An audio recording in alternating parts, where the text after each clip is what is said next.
Hi students, welcome to the channel Let's Learn Daily. So நம்ம இந்த series என்ன பார்த்துருக்கோம்னா NEET and JEE-க்கான physics related problems பார்ப்போம். இப்பதான் நம்ம சேனல் முதல்ல பாத்தீங்கன்னா மறக்காம நம்ம சேனல் சப்ஸ்கிரைப் பண்ணிக்கோங்க, உங்களுக்கு ரொம்ப யூஸ்ஃபுல்லா இருக்கும்.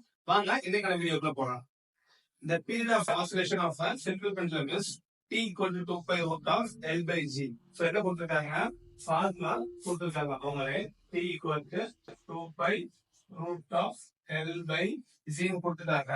Measured value of L is 10 cm known with 1 mm accuracy. அப்ப L ஓட value 10 cm இருக்கு, plus or minus 1 mm accuracy ஓட இருக்கு. Then and time for 100 oscillation. அப்ப T ஓட value 100 oscillations எவ்வளவு இருக்கு பாத்தீங்கன்னா found to be 50 seconds. So 50 seconds the accuracy of plus or minus 1 second. What is the accuracy in the derivation of G? அப்ப இப்ப ஒரு பெண்ணுல வேல்யூ கண்டுபிடிக்கும் போது எனக்கு G ஓட வேல்யூ என்னன்னு சொல்லி கேட்கறாங்க. வாங்க எப்படி சால்வ் பண்ணலாம்னு சொல்லி பார்க்கலாம். So எனக்கு என்ன கொடுக்குறாங்க? T இருக்கு. So எனக்கு G வேல்யூ வேணும். So I'm going to square on both sides. இப்போ ஸ்கொயர் பண்ணா என்ன வரும்?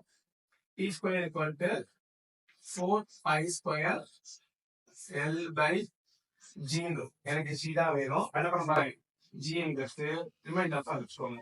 4 pi square L by T square வருது. சரியா? எனக்கு இதுல எவ்வளவு என்ன கண்டுபிடிச்சா எனக்கு ஃபைண்ட் தி அக்யூரசி. இப்ப என்ன பண்ண போறோம்னா del G by G ஓட வேல்யூ கண்டுபிடிக்கணும். எதுக்கு ஈக்குவலா இருக்கும்? del L by L plus இங்க T ஸ்கொயர் இருக்கு. அப்ப 2 times of del T by T.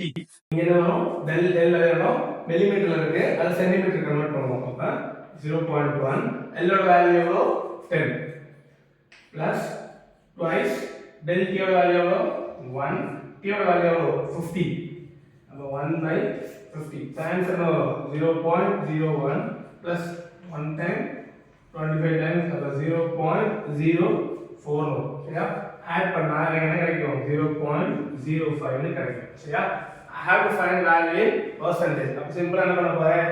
இந்த வேல்யூஸ் எப்படி பாத்தீங்கன்னா இத இன்டு இந்த வேல்யூல இன்டு 100 போட்டா பெர்சன்டேஜ் கிடைச்சிரும். அப்ப என்ன வரும்? 100 போட்டா என்ன வரும்?